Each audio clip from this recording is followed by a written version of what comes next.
اعوذ باللہ من الشیطان الرجیم بسم اللہ الرحمن الرحیم وَإِذَا جَاءَكَ الَّذِينَ يُؤْمِنُونَ بِآيَاتِنَا فَقُلْ سَلَامٌ عَلَيْكُمْ كَتَبَ رَبُّكُمْ عَلَى نَفْسِهِ الرَّحْمَةَ أَنَّهُ مَنْ عَمِلَ مِنْكُمْ سُوءًا بِجَهَالَةٍ ثُمَّ تَابَ مِنْ بَعْدِهِ وَأَصْلَحَ فَإِنَّهُ غَفُورٌ رَحِيمٌ۔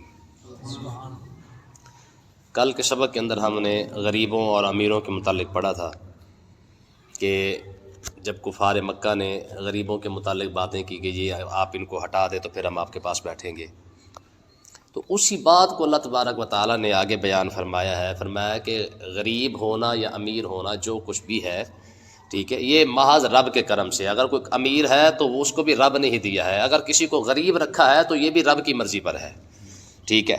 لیکن ذرا غریب کی شان دیکھیں ذرا۔ فرمایا وَإِذَا جَاءَكَ الَّذِينَ يُؤْمِنُونَ بِآيَاتِنَا، فرمایا کہ اے محبوب جب آپ کے پاس وہ لوگ آ جائیں یؤمنون بآیاتنا، جو ہماری آیتوں پر ایمان لاتے ہیں، جو ہماری آیتوں پر ایمان لاتے ہیں۔ کون سے؟ یہ جو پیچھے بات ہو رہی تھی کہ جب آقا علیہ الصلوۃ والسلام کے پاس غریب آ کر بیٹھا کرتے اور بیٹھنے کے بعد جو ہے وہ جناب حضور علیہ الصلوۃ والسلام کے وعظ و نصیحت کو سنتے، آپ کی باتوں کو سنا کرتے، تو آپ جب ایسی باتیں حضور علیہ الصلوۃ والسلام کے پاس وہ بیٹھ کر سنتے تو ان کا مقصد کیا تھا؟ یریدون وجہ، قرآن مجید نے اس کو واضح الفاظ میں بیان کیا ہے۔ فرمایا کہ وہ آقا علیہ الصلوۃ والسلام کے پاس کسی لالچ یا کسی دنیاوی فائدے کے لیے نہیں بیٹھتے، بلکہ ان کا مقصد کیا ہے کہ انہیں کسی طریقے سے رب کی رضا حاصل ہو جائے۔ فرمایا محبوب جب ایسے لوگ آپ کے پاس آئے یؤمنون بآیاتنا، جو ہماری آیتوں پر ایمان لاتے ہیں، تو آپ ان کو کیا کریں؟ فرمایا پہلا انعام دیکھیں جی، فرمایا فقل سلام علیکم، اے محبوب آپ انہیں سلام میں پہل کیا کریں۔ ٹھیک ہے جی، یعنی کیسی حوصلہ افزائی کی جا رہی ہے ایسے غریب لوگوں کی جو حضور کی بارگاہ میں آ کے بیٹھے۔ فرمایا محبوب فقل سلام علیکم، آپ کیا کریں؟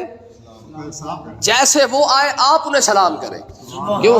تاکہ ان کی حوصلہ افزائی ہو کہ امام الانبیاء ہو کہ ہمیں سلام کر رہا ہے۔ یہی وجہ ہے کہ دیکھیں اسلام کا اصول کیا ہے، سلام کا اصول کیا ہے اسلام کے اندر؟ جو بیٹھا ہے اگر کوئی شخص چلا جا رہا ہے تو حق بنتا ہے کہ وہ چلنے والا بیٹھے ہوئے کو سلام کرے۔ اسی طریقے سے اگر کوئی سائیکل پہ ہے، کوئی موٹر سائیکل پہ ہے تو موٹر سائیکل والا سائیکل والے کو سلام کرے، اسی طریقے سے کار والا موٹر سائیکل والے کو سلام کرے۔ یہ اسلام نے اصول بیان کیا ہے۔ کیوں؟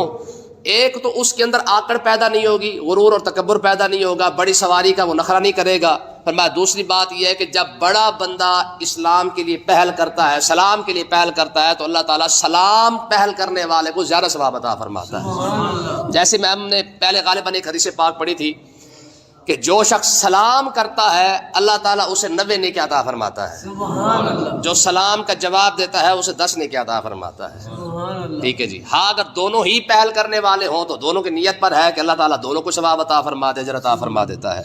تو اللہ تعالیٰ نے ارشاد فرمایا محبوب یہ جو آپ کے پاس آتے ہیں ان کا مقصد کوئی دنیا نہیں ہے، ان کا مقصد کوئی پیسہ کوئی لالچ نہیں ہے۔ ہاں غریب ضرور ہے، ماڑے ضرور ہے، لیکن آپ کیا کریں؟ فقل سلام علیکم، آپ انہیں کیا کریں؟ پہلے سلام کریں۔ اور دوسرا اس کی تفسیر یہ ہے کہ آپ اسلام کی ابتدا بھی غریبوں سے کریں۔ ٹھیک ہے جی، اسلام کی ابتدا کیا کریں؟ غریبوں سے کریں۔ اچھا یاد رکھیں امیر اور غریب دونوں اسلام کی ضرورت ہے۔ اس کا مطلب یہ نہیں ہے کہ غریب ہی صرف اللہ تعالیٰ نے امیروں کو بالکل یہ کر دیا ہے، نہ، جس طرح غریب کلمہ پڑھ رہا ہے اسی طریقے سے امیر کی بھی اسلام کو ضرورت ہے۔ اب دیکھیں مثال کو سمجھیں، سیدنا صدیق اکبر نے کلمہ پڑھا، جناب بلال نے، عبداللہ بن مسعود اور یہ سارے لوگوں نے کلمہ پڑھ لیا، لیکن کلمہ پڑھنے کے باوجود اپنے کلمے کا اظہار نہیں کر سکتے۔ ٹھیک ہے نا؟ تو مقصد کیا ہے؟ اب جب انہوں نے کہا جناب اب کوئی ایسا بندہ ہونا چاہیے تھا کہ جو کم سے کم کلمہ پڑھنے والوں کی حوصلہ افزائی کرے۔ جب جناب عمر نے کلمہ پڑھا ہے تو اللہ تعالیٰ نے جناب عمر کے صدقے مسلمانوں کو تقویت عطا فرما دی ہے۔ تو جیسے جناب بلال نے کلمہ پڑھا ہے اور جناب بلال کے کلمہ پڑھنے کے بعد اسلام کو فائدہ پہنچا ہے، اسلام کا پہلا مؤذن بنا ہے، تو اسی طریقے سے جناب عمر کے کلمہ پڑھنے سے بھی فائدہ تو ہوا۔ ٹھیک ہے، حضرت انس بن مالک فرمایا کرتے تھے، آپ فرماتے تھے کہ عمر کا کلمہ پڑھنا فرمایا کہ مسلمانوں کی جب عمر نے کلمہ پڑھا مسلمانوں کو اللہ تعالیٰ نے اس وقت بھی عزت عطا فرمائی. عمر کا کلمہ پڑھنا بھی عزت کے لیے تھا, عمر کا ہجرت کرنا بھی عزت کے لیے, عزت اسلام کی عزت کے لیے تھا, اور عمر کا خلافت پہ قائم ہو جانا, خلافت کے لیے کھڑے ہو جانا, یہ بھی اسلام کی عزت کے لیے تھا. یعنی جب عمر نے کلمہ پڑھا اللہ تعالیٰ نے اسلام کو عزت عطا فرمائی, عمر نے ہجرت کی اللہ تعالیٰ نے ہجرت کو عزت عطا فرمائی, جب عمر خلیفہ بنے تو اللہ تعالیٰ نے خلافت کو عزت عطا فرمائی. ٹھیک ہے جی.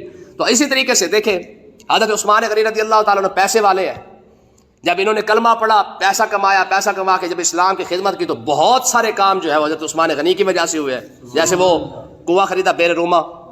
اسی طریقے سے آپ اندازہ کریں حضرت سیدہ خدیجۃ الکبریٰ جن کو آپ خدیجہ کہتے ہیں, حضور کی پہلی زوجہ محترمہ, ٹھیک ہے, جب آقا علیہ الصلوۃ والسلام کے ساتھ حضرت خدیجہ کا نکاح ہوا ہے تب حضرت سیدہ خدیجۃ الکبریٰ کی جو پراپرٹی جو پیسہ تھا وہ 2 کروڑ روپیہ تھا. اس دور میں 2 کروڑ روپیہ تھا, 2 کروڑ کی مالکن تھی وہ اس دور کے اندر. ٹھیک ہے جی.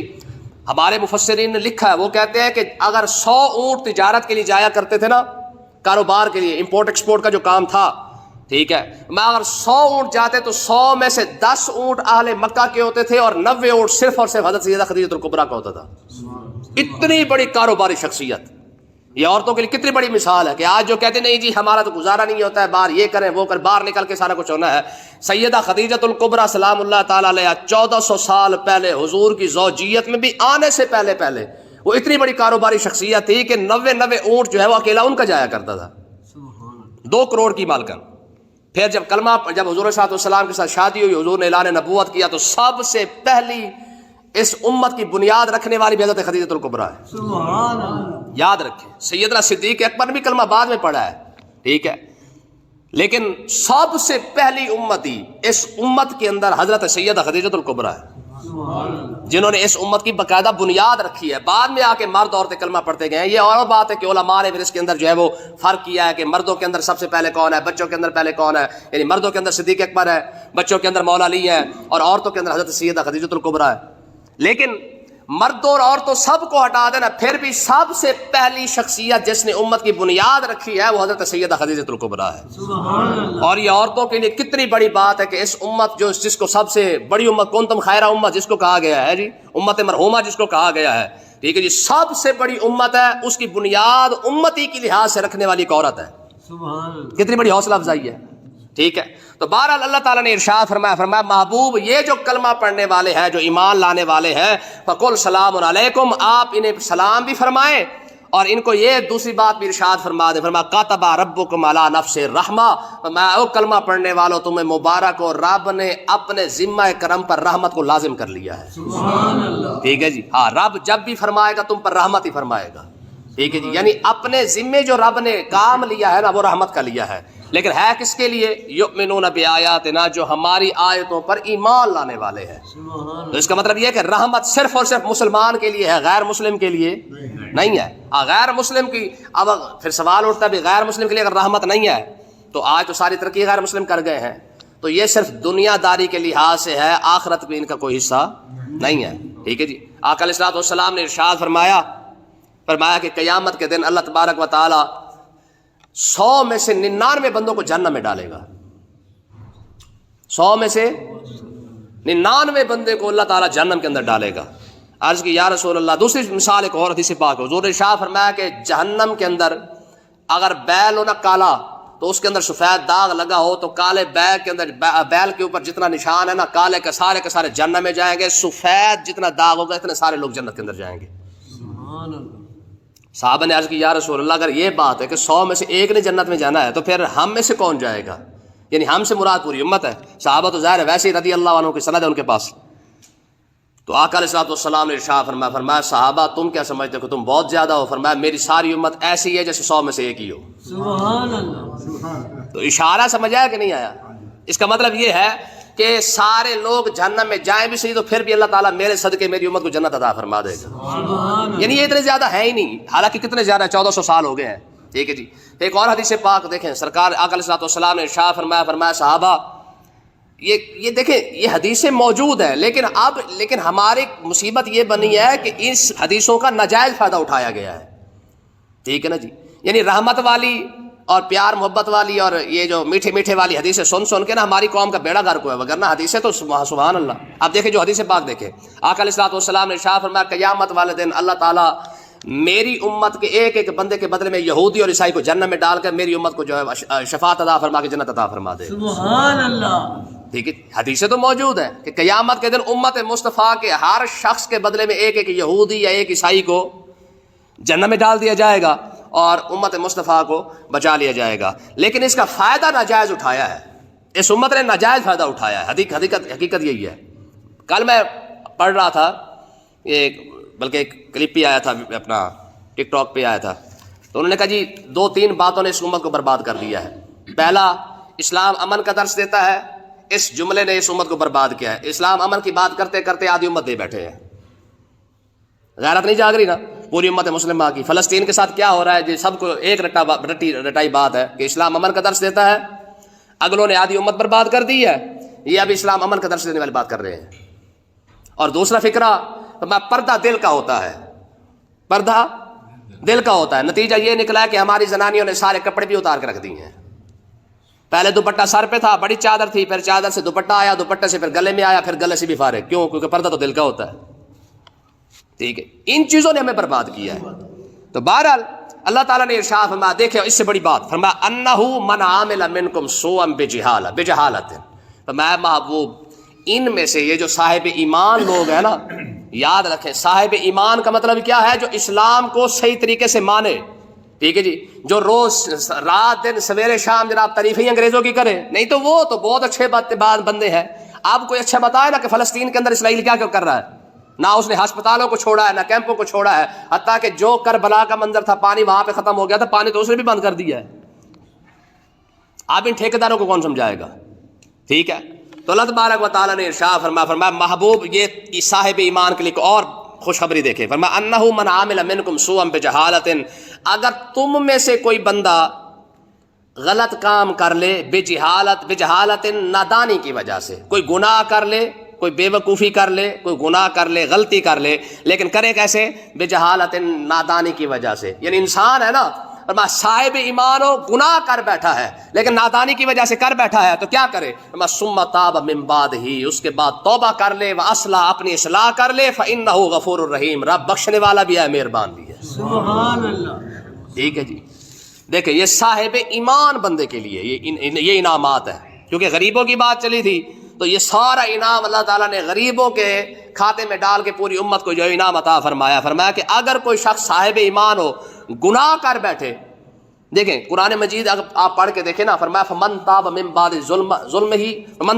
ظلما واصلح. ٹھیک ہے جی. ایک اور جگہ پہ ہے فرمایا کہ اگر کوئی شخص گناہ کرتا ہے نا، رب نے اسے ظالم نہیں کہا. من لم یتب فاولئک هم الظالمون.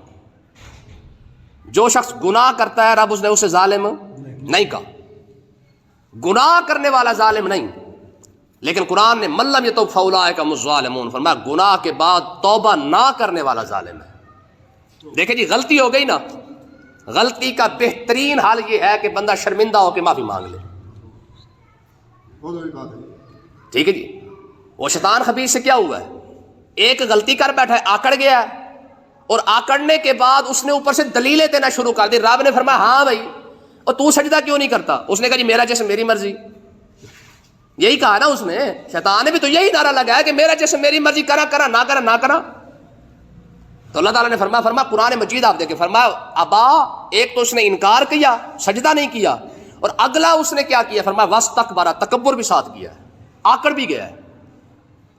ہاں غلطی کر بیٹھا تھا، معافی مانگ لیتا. اب دیکھیں حدیث پاک کے اندر آتا ہے، روایات کے اندر آتا ہے کہ حضرت نوح علیہ السلام کے پاس یہ خبیث آیا ہے، شیطان. کہا نوح تو رب کا بڑا پیارا ہے اور سب سے پہلا تو نبی ہے، رب کی بارگاہ میں عرض کر کے میرے لیے کوئی توبہ کے کوئی راستہ، کوئی چانس ہے کہ نہیں ہے؟ تو حضرت نوح علیہ السلام نے عرض کی پروردگار وہ شیطان خبیث ہے، میرا خیال ہے پچھتا رہا ہے، کرم فرما دے. اس کے وہ کہہ رہا ہے کہ میری توبہ کا، میری معافی کا کوئی حل ہے کہ نہیں ہے؟ تو اللہ تعالیٰ نے ارشاد فرمایا ہے. آج کی پروردگار کیا ہے؟ فرمایا شیطان کو کہو کہ آدم علیہ السلام کی قبر پہ جا کے سجدہ کر دے، بات ختم ہو جائے گی. کیسی بات ہے، اس سے زیادہ کوئی بات ہو سکتی ہے؟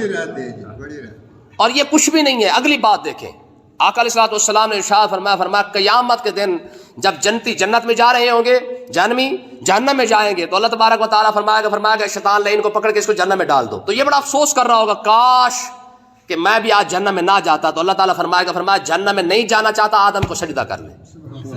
یعنی آپ اندازہ کریں جب ساری انسانیت کے لیے توبہ کی بات ختم ہو چکی ہوگی، تب بھی شیطان کو اپنا چانس دیا جائے گا. فرمایا کہ اب بھی جا کے کیا کر، آدم علیہ السلام تیرے سامنے کھڑے ہیں، جا کے سجدہ کر دے، آج بھی تیری بخشش ہو جائے گی. پر خبیث ہوتا ہے تو یہ کہے گا، اس نے کہا جی جہنم میں ڈال دے پر سجدہ نہیں کرتا. آکڑ اس چیز کو کہتے ہیں. دیکھیں جب بندہ آکڑ جاتا ہے نا، وہ ایک شیخ سعدی رحمۃ اللہ علیہ کا ایک شعر ہے، آپ فرماتے تکبل عزازیل لاخار کرد بزندار لعنت گرفتار کرد. میں شیطان کو کسی چیز نے نہیں مارا، صرف آکڑ نہیں مارا ہے. کیوں؟ اس نے کہا تھا خلقتہ من نار و خلقتہ من طین، کہا میں آگ سے بنا ہوا ہوں، یہ مٹی سے بنا ہوا. یعنی اس کو یہ آکڑ ہی لے ڈوبی ہے کہ میں تو آگ سے بنا ہوا ہوں. ٹھیک ہے جی. تو اب اندازہ کریں جب یہ چیز اس کے اندر آئی نا، تو اللہ تبارک و تعالیٰ نے فرمایا ڈال دو اس کو جہنم کے اندر. اچھا جہنم میں ڈالنے کے بعد پھر کیا ہوگا؟ فرمایا ہزاروں سال کے بعد اسے پھر چانس دیا جائے گا. حالانکہ جہنم کے اندر کوئی چانس نہیں ہے، بات ختم ہو جائے گی. جنتی جنت میں، جہنمی جہنم کے اندر، بات ختم. ٹھیک ہے، لیکن 1000 سال کے بعد پھر اس کو چانس دیا جائے گا، موقع دیا جائے گا. ہاں یہ عرض کرے گا پروردگار معاف فرما دے. شرط وہی ہے، آدم جنت کے اندر موجود ہے، جا سجدہ کر دے، بات ختم. لیکن پھر بھی نہیں کرے گا، تب جا کے اس پر توبہ کا دروازہ بند ہوگا. سارے انسانوں کے لیے دنیا کے اندر توبہ کا دروازہ بند ہو رہا ہے، اس کا جہنم کے اندر جا کے دروازہ بند ہوگا. میں اب نہیں، تیرے پاس اب کوئی چانس نہیں ہے. تو اللہ تبارک و تعالیٰ نے ارشاد فرمایا کہ اگر کوئی غلطی کر لے، ٹھیک ہے، کس میں سے؟ ایمان والوں میں سے. مسلمان ہو، کلمہ پڑھنے والا، غلطی کر بیٹھا ہے، کچھ بھی نہ کرے، ثم تابا، اپنی غلطی پر شرمندہ ہو جائے، معافی مانگ لے، بات ہی ختم ہو جائے گی. فرمایا واصلح، اور اصلاح بھی کر لے. یہ نہیں کہ معافی مانگنے کے بعد دوبارہ پھر شروع کر دے. ٹھیک ہے نا جی. ہمارے یہاں یہ بھی ہوتا ہے نا کہ مطلب ایک باری آرے جو ہونے تک کام چلاؤ نا، آگے پھر دیکھی جائے گی. ٹھیک ہے جی. نہ فرمایا نہ یہ نہ ہو. واصلح، ہاں غلطی کر بیٹھا ہے، توبہ کر لے، توبہ کرنے کے بعد، پکی توبہ کرنے کے بعد اپنی اصلاح کر لے. فإنہ غفور الرحیم، جتنے بھی گناہ کیے ہوں گے رب سارے بخش بھی دے گا، اپنے رحمت میں سے حصہ بھی عطا فرما دے گا.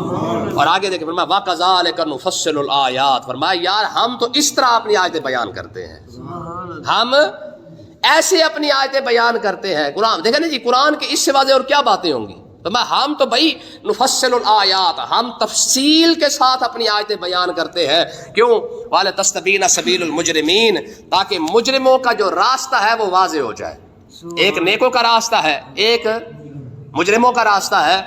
ہم نے اپنی آیتیں تفصیل کے ساتھ بیان کر دی ہیں. رب کی وحدانیت کو بھی قرآن کے اندر بیان کر دیا ہے، رسالت کو بیان کر دیا ہے، گناہ کو، جنت کو، جہنم کو، سود کو، شراب کو، حرام کو، حلال کو، سب کچھ ہم نے قرآن کے اندر واضح طور پر بیان کر دیا ہے. اب جو سیدھے راستے پر چلے گا وہ نیک راستے پہ آ رہا ہے، جو پٹھے راستے پہ جائے گا تو اپنا بیڑا غرق کر رہا ہے. تو فرمایا ہم نے تفصیل کے ساتھ اپنی آیتیں بیان کر دی ہے. اب کوئی اس سے فائدہ اٹھائے گا تو اس کی قبر بھی سنور جائے گی، اس کی آخرت بھی سنور جائے گی. اور جو ساری زندگی اسی بات میں لگا رہا جی ساڑھے کو تو ٹائم ہی کوئی نہیں. ٹھیک ہے جی. دیکھیں نا جی، رب نے قرآن دینا تھا، میں اکثر آپ کو سمجھاتا ہوں، رب نے قرآن دینا تھا، رب نے دے دیا. نبی بھیجنے تھے، نبی بھیج دیے، بات ختم ہو گئی ہے. لیکن کیونکہ ہمارے پاس ٹائم نہیں ہے پڑھنے کا، تو فرمایا تجھے پھر لگ پتہ جائے گا. رب نے ویلی تھوڑی کتاب دی ہے. کیوں جی؟ یہ کوئی ویلی کتاب تھوڑی کہ رب نے ہمیں خام خواہ بھیج دی ہے.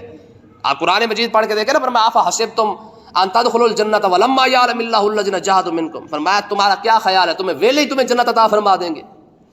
جیسے ہماری نعت خانوں نے ونڈی ہوئی ہے نا، ہمارے پیر اور نعت خانوں نے تو ویسے ونڈ کے رکھ دیا جنت کو. ہر محفل کے اندر جیڑا ہاتھ اٹھاوے جنتی نہیں کہتے، حالانکہ جو ہاتھ اٹھائے وہ بھی جنتی ہے. یعنی چودھری صاحب ذرا حرام کھا کے آئے بیٹھے صرف ہاتھ اٹھان جنتی.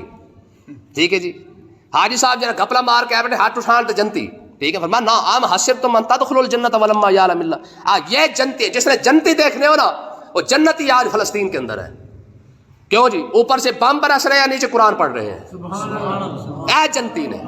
ٹھیک ہے جی. اوپر سے گولیوں کی برسات ہو رہی ہے، نیچے بچے بیٹھ کے اللہ اللہ کر رہے ہیں. یار آپ خدا کی قسم کوئی ایک ویڈیو نہیں دکھا سکتے فلسطین کی کہ جہاں پہ اوپر سے دیکھیں جی بم برسائے جا رہے ہیں، ان کے ہسپتال، ان کے گھر، ان کے ماں باپ، ان کے بچے، ٹھیک ہے جی، سارے کے سارے شہید ہو رہے ہیں. کسی ایک بندے نے بھی نہیں کہا یہ ہمارے ساتھ کیا ہو رہا ہے. ایک بچی، یقین کریں میرا خیال ہے 5-6 سال اس کی عمر نہیں ہوگی، اسے ایک بندے نے پوچھا، اس نے کہا بیٹا میں آپ کے لیے کیا کر سکتا ہوں؟ تو اس نے بچی نے پتہ کیا کہا، اس نے کہا جی آپ ہمارے لیے کچھ نہ کریں، رب ہمیں دیکھنا چاہتا ہے کہ اتنی بڑی سرزمین دی ہے، صبر کرتے ہیں کہ نہیں کرتے۔ یہ اس بچی کے لفظ ہے،